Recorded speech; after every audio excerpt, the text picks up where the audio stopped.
आज 11th accountancy chapter 5 accounting equation की third class है।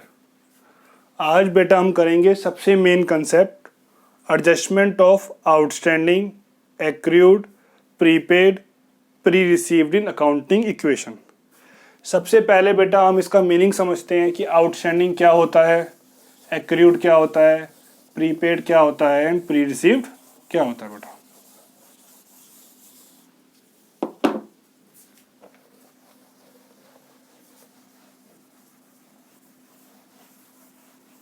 आउटस्टैंडिंग, इसे प्यार से हम ड्यू भी बोलते हैं बेटा। Due, due but not paid, yet to be paid, is to be paid, unpaid, owing, arrear, payable, liability for expense, creditor for expense।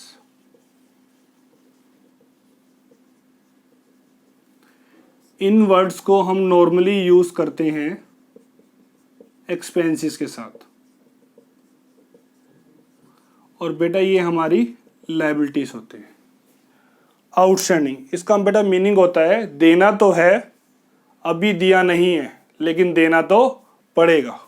पूरा महीना बीत चुका है, फीस देनी तो है, अभी दी नहीं है लेकिन देनी तो पड़ेगी। तो बेटा आप लोगों के लिए क्या हो जाएगी, ये लायबिलिटी हो जाएगी। तो आप लोग क्या बोलोगे, आउटस्टैंडिंग फीस, अभी देनी है, अभी दी नहीं है लेकिन देनी तो पड़ेगी। तो वो बेटा क्या होती है, हमारी लायबिलिटी।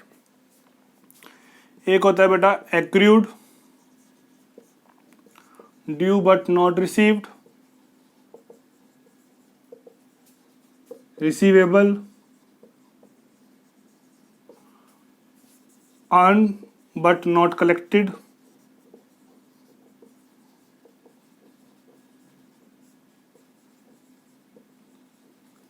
इसे हम नॉर्मली यूज करते हैं रेवेन्यू के साथ। ये हमारी क्या होती है बेटा, एसेट्स होती है। वैसे आउटस्टैंडिंग एंड एक्रू का अलग मीनिंग भी होता है, वो मैं आपको एक सेपरेट कंसेप्ट बिल्डिंग का समझाऊंगा। फिलहाल अभी के लिए एक्रूड, इसे हम यूज करते हैं रेवेन्यू के साथ, और ये हमारे लिए क्या होती है, एसेट्स। मिलना तो है, अभी मिला नहीं है लेकिन मिलेगा, तो हमारे लिए क्या है, एसेट्स है। पूरा महीना बीत चुका है, फीस मिलनी तो है, अभी मिली नहीं है लेकिन मिलेगी, तो मेरे लिए क्या है, एसेट्स है।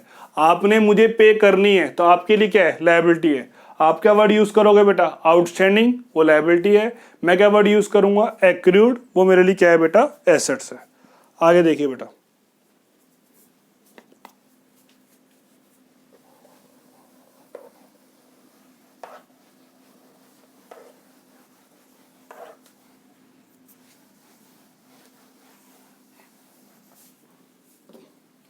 Third one, prepaid, paid in advance,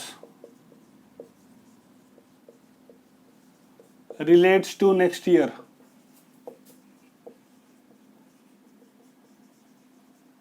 is to be carried forward,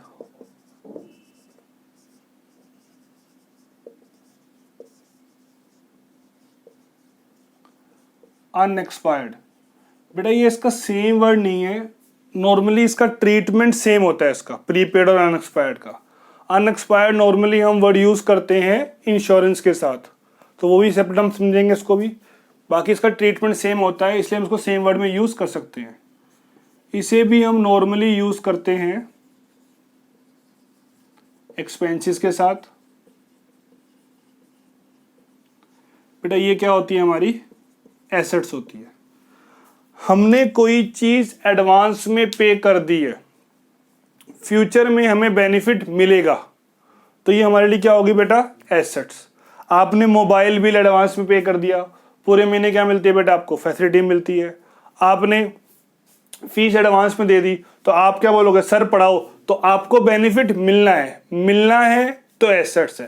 अब आपसे मैंने एडवांस फीस ले ली है, मैंने प्री रिसीव्ड कर लिया, तो मुझे आपको बेनिफिट देना पड़ेगा, तो बेनिफिट देना पड़ेगा तो बेटा वो क्या होती है, लायबिलिटी। तो वही pre received, received in advance, unearned. इसे हम नॉर्मली यूज करते हैं रेवेन्यू के साथ, और ये क्या होती है बेटा, हमारी लायबिलिटीज होती है।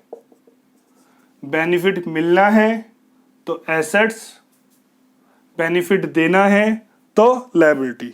तो बेटा आउटस्टैंडिंग क्या होता है हमारा, लायबिलिटी होता है, एक्रूड क्या होता है, एसेट्स, प्रीपेड क्या होता है बेटा, प्रीपेमेंट बोल देते हैं उसको, प्रीपेड क्या होता है बेटा, एसेट्स, और प्री रिसीव्ड क्या होता है बेटा, लायबिलिटीज होता है। अब इन्हें हम समझते हैं अकाउंटिंग इक्वेशन में कंसेप्ट्स को भी। आओ बेटा,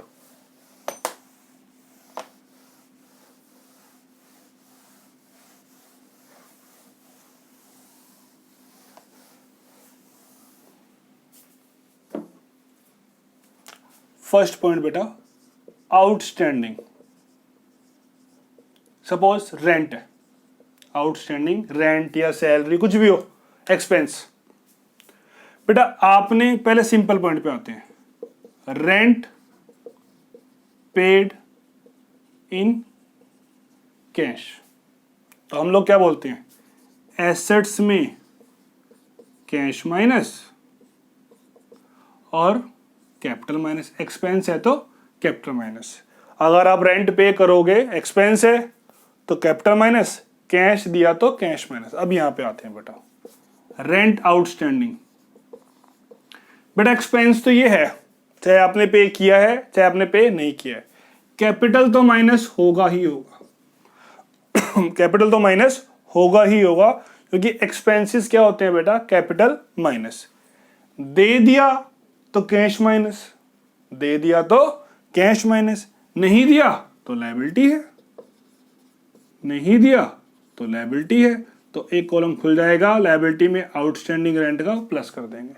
कैपिटल तो माइनस होनी ही होनी है, दे दिया तो कैश माइनस, नहीं दिया तो लायबिलिटी है। तो आउटस्टैंडिंग एक्सपेंस का क्या ट्रीटमेंट होगा, कैपिटल माइनस, लायबिलिटी में आउटस्टैंडिंग प्लस। आगे देखिए बेटा,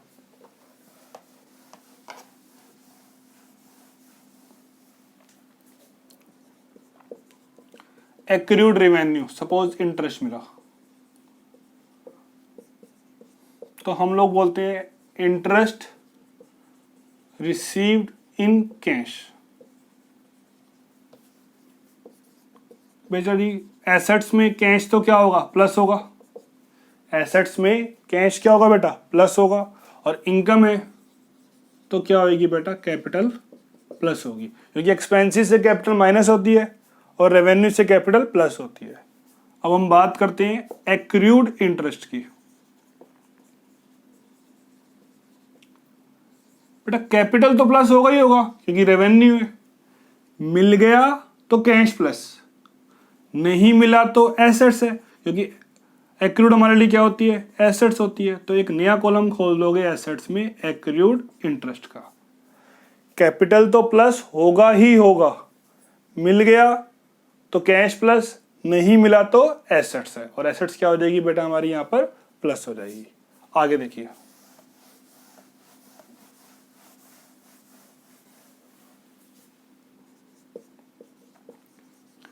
प्रीपेड रेंट, ये एक्सपेंस, रेंट पेड इन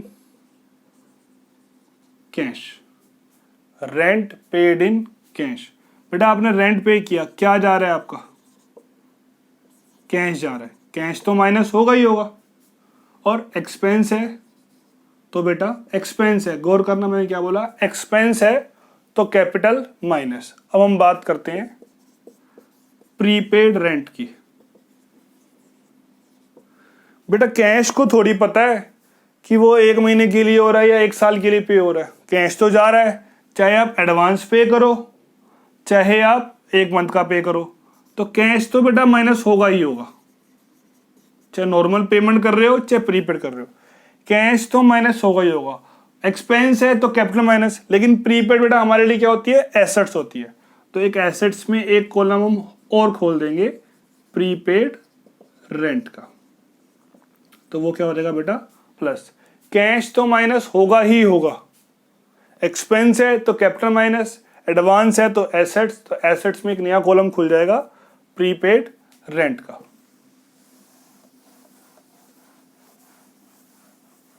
आगे देखिए बच्चा, pre received interest, interest received in cash. तो एसेट्स में कैश तो प्लस होगा ही होगा, और हमारी इनकम है तो बेटा कैपिटल क्या हो जाएगी, प्लस हो जाएगी। अब प्री रिसीव्ड इंटरेस्ट, बेटा एडवांस मिले चाहे नॉर्मली मिले पैसा तो आ रहा है ना, तो एसेट्स में कैश क्या होगा, प्लस होगा ही होगा। नॉर्मल इनकम है तो कैपिटल प्लस, अगर आपने एडवांस रिसीव कर लिया है तो हमें बेनिफिट देना पड़ेगा, तो हमारे लिए क्या होती है बेटा, वो लायबिलिटी होती है। तो लायबिलिटी में क्या करेंगे हम लोग, प्री रिसीव्ड इंटरेस्ट का कॉलम में ऐड कर देंगे इसको हम बेटा। तो आउटस्टैंडिंग क्या होती है, लायबिलिटी होती है, एक्रूड क्या होती है, एसेट्स, प्रीपेड क्या होती है बेटा, एसेट्स, और प्री रिसीव्ड क्या होती है, हमारी लायबिलिटी होती है। बेटा आज के लिए इतना ही काफ़ी है। नेक्स्ट वीडियो में मैं आपको पूरा कंसेप्ट, पूरी अकाउंटिंग इक्वेशन समझाऊंगा आपको मैं। एक वीडियो में सारे कंसेप्ट बेटा क्या हो जाएंगे, हमारे कवर हो जाएंगे। ओके बेटा, थैंक यू।